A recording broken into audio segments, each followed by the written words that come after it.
E aí, pessoal, vamos falar sobre nutrição e ansiedade. Aqui para ressaltar, para referenciar esse tema do vídeo, vou citar um artigo publicado em 2021 por uma ótima revista. E eu vou ler simplesmente esse artigo para vocês, tá bom? E o que mostraram esses autores? Existe uma relação entre o que você come e a presença ou não de ansiedade. Como mecanismos de ação, eles mostraram que, por exemplo, tem uma associação principalmente relacionada com a saúde do seu intestino, que nós conhecemos como microbioma ou microbiota intestinal, e também a presença de uma inflamação crônica generalizada, tá? E como resumo aqui do vídeo, caso você não queira assistir, basicamente eles falaram que seria interessante considerar, ou seja, incluir na rotina das pessoas que têm ansiedade, a presença, o aumento de fontes alimentares ou até mesmo a suplementação de ômega 3, ou seja, de peixes, a presença de níveis estáveis de vitamina D, ou seja, obtidos principalmente no sol, a utilização de dietas cetogênicas, ou seja, com teor reduzido de carboidratos, e utilizar como preferência de temperos naturais o turmérico, o açafrão da terra, para você obter a curcumina. Da mesma maneira que seria interessante você evitar restringir, consumir em menores quantidades açúcar, adoçantes, glúten e também óleos vegetais processados, porque tudo isso é capaz de elevar, de acordo com esses autores dessa referência que está sinalizada aqui em cima, a incidência e até mesmo a intensidade dos sintomas relacionados com a ansiedade. Então aqui eu vou falar, vou explicar mais ou menos os mecanismos, vou ler para vocês esse artigo científico. Ele basicamente começou a colocar o nome aos bois, então ele começa falando sobre o microbioma intestinal, lá o seu intestino, que reside em mais de 40 trilhões de micro-organismos que tendem a viver em um certo equilíbrio. E a partir do momento que você entende que o seu intestino ele tem uma comunicação lá com o seu cérebro, se você tem, por exemplo, alterações intestinais, você pode, por exemplo, hiperestimular uma glândula que está lá no seu cérebro, está aqui em verdinho, a sua amígdala ou amígdala, que é basicamente associada que quando você tem estímulos muito grandes nessa glândula, você tem níveis mais elevados de ansiedade. Então, quanto maior o estímulo, maior o sintoma de ansiedade. E quem controla isso a nível intestinal são principalmente os conhecidos como SCFA, que é uma sigla para Short Chain Fatty Acids ou ácidos graxos de cadeia curta, onde, quando nós temos maiores quantidades de ácidos graxos de cadeia curta, você tem menor estímulo lá na sua glândula e, consequentemente, menores níveis de ansiedade. A partir do momento que você tem baixos níveis de ácidos graxos de cadeia curta, você tem maiores estímulos e o aumento da incidência e prevalência da ansiedade. Então aqui já mostra que esse metabólito produzido, por exemplo, pelo que você ingere, ou até mesmo pelo microbioma intestinal, a saúde intestinal, tem uma forte influência lá com transtornos comportamentais, podemos citar, por exemplo, a ansiedade. Então, por isso que a gente fica falando sempre para você manter níveis estáveis, saúde do seu intestino, da sua flora intestinal. Talvez você conheça como essa terminologia, perdão, com essa nomenclatura. E ele também fala sobre um outro fator que também poderia estar associado com o aumento da incidência de ansiedade, que também tem um hiperestímulo nessa glândula, que é também a inflamação crônica, ou seja, níveis elevados laboratoriais de PCR, de fibrinogênio, de ferritina, de VHS, tá bom? Até mesmo com o aumento de produção de citocinas inflamatórias, interleucinas 17, TNF-alfa, um monte de nome difícil para vocês, para falar que é basicamente associado com níveis de inflamação crônica.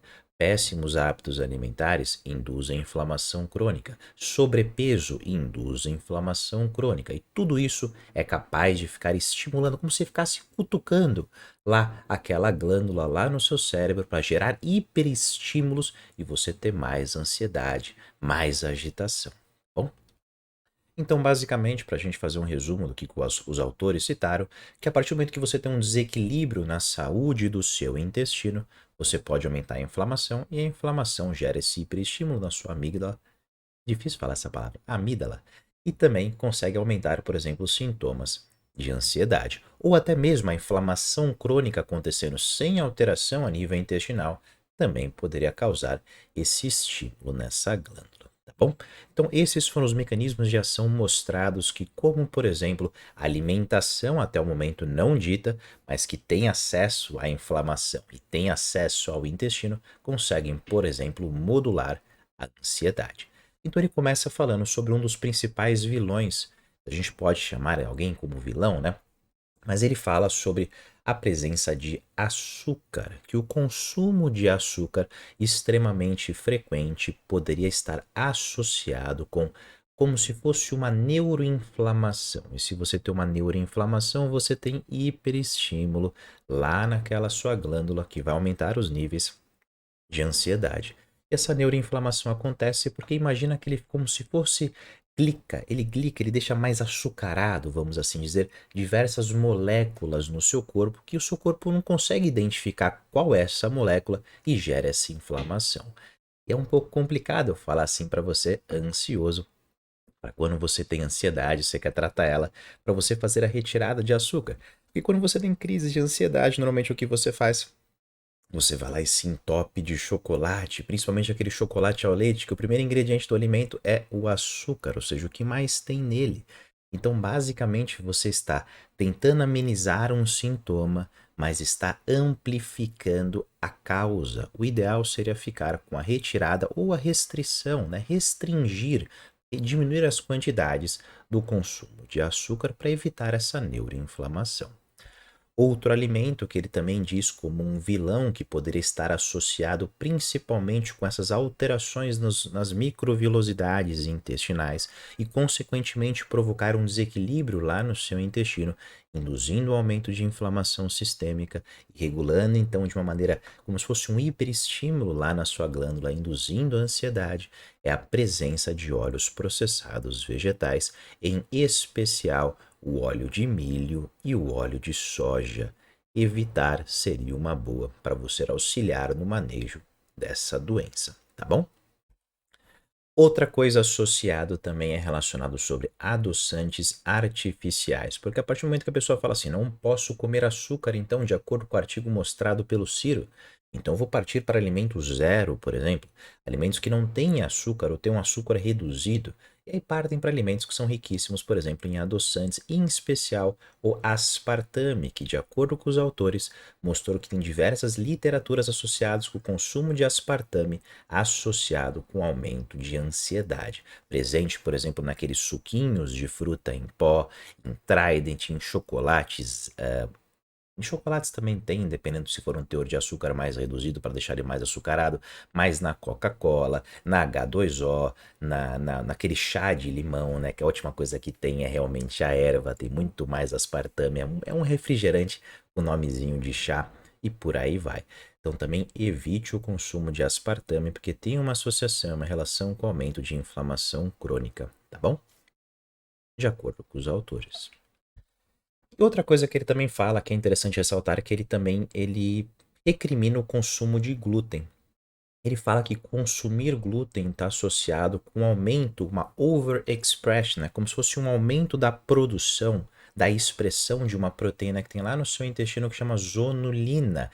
E essa zonulina, você aumentar os níveis dela, está associado com quebras lá daquelas suas tight junctions e consegue deixar o intestino muito mais permeável, causando, por exemplo, um processo de leaky gut. E esse leaky gut consegue ter migração de LPS lá para sua circulação e aumentar a inflamação sistêmica. E quando você tem um aumento de inflamação sistêmica, você tem aquele hiperestímulo lá na sua glândula para aumentar os níveis de ansiedade. Entretanto, aqui ele fez uma associação, isso é importante ressaltar para você não ficar falando mal do glúten por aí. Ele falou que isso é principalmente relacionado com indivíduos que são celíacos, ou seja, indivíduos que enxergam o glúten como um processo inflamatório. Retirou, reduziu os níveis de ansiedade nesses indivíduos, principalmente para reduzir o nível de inflamação sistêmica. Mas ele deixa principalmente no último parágrafo desse jeito. Mesmo os artigos mostrando que estão sinalizados apenas a retirada do glúten em pacientes celíacos, a sugestão em níveis elevados, extrapolados de sintomas de ansiedade, talvez a retirada do glúten pode auxiliar. Tá bom? E aqui basicamente ele fala o que faz bem você incluir. Então ele sinalizou as coisas que eu já disse no começo do vídeo, que é relacionado sobre vitamina D, adição de cúrcuma, principalmente a curcumina e também do ômega 3. Lembrando, pessoal, que o ômega 3 ele não contém só em peixes, mas ele contém principalmente na linhaça e na chia. Entretanto, a conversão de um composto que nós queremos, quando você consome a partir da chia e da linhaça, apenas 5% realmente é convertido nesse produto, diferente dos peixes, que tem uma conversão muito maior. Então, se for consumido isoladamente, peixes são superiores como fontes de ômega 3 em relação à chia e em relação à linhaça. Entretanto, quando você adiciona cúrcuma, por exemplo, na sua refeição, que contém, por exemplo, linhaça, que contém, por exemplo, chia, você consegue aumentar a conversão para esse composto que nós queremos, que é altamente anti-inflamatório e poderia ser uma opção, ou seja, ele é sinérgico ao ômega 3. E ambos esses compostos têm efeitos anti-inflamatórios sistêmicos. Então, a partir do momento que você tem uma redução dessa inflamação, você tem menores estímulos da sua glândula e menor sintomatologia. E a vitamina D ela é importante principalmente para a saúde do seu intestino, garantindo um equilíbrio ao seu microbioma. A sugestão é você ter níveis de pelo menos 40 nanogramas por decilitro. Talvez a suplementação seja necessária. E ele também fala sobre a utilização de dietas cetogênicas, porque de acordo com a literatura, o consumo de dieta cetogênica, ou seja, uma dieta que ela tem níveis reduzidos de carboidrato, níveis mais elevados, então, consequentemente, de gorduras, de proteínas, você consegue reduzir principalmente fatores de inflamação se tem uma resistência à insulina associada. Você consegue, por exemplo, reduzir estímulos, porque na verdade a utilização de dieta cetogênica com a literatura que tem mais força é sobre epilepsia, porque tem redução dos níveis de atividade cerebral. Você tem níveis de redução dessa atividade, você tem menores estímulos. Você tem menor estímulo, consequentemente, você tem menor estímulo daquela sua glândula que induz o aumento da ansiedade. Essa foi a linha de raciocínio seguida pelos autores do artigo publicado lá no primeiro slide, tá bom? Então, o resumão que você deveria estar fazendo é tomando um solzinho na praia, consumindo o seu salmão, que é uma ótima fonte de ômega 3, jogando, por exemplo, cúrcuma ou açafrão da terra por cima desse seu peixe, para garantir a fonte de curcumina, embaixo do sol para você tomar a vitamina D com baixo teor de carboidratos no seu prato, evitando o consumo de adoçantes, evitando o consumo de açúcar e garantindo então a presença de uma dieta cetogênica. Tudo isso, de acordo com os autores, podem auxiliar no manejo da ansiedade. Aqui fica só para mostrar para vocês que sim, existe uma relação entre o que você come e a presença e os níveis de sintomas associados com ansiedade, tá bom? Espero que vocês tenham gostado e até o próximo vídeo.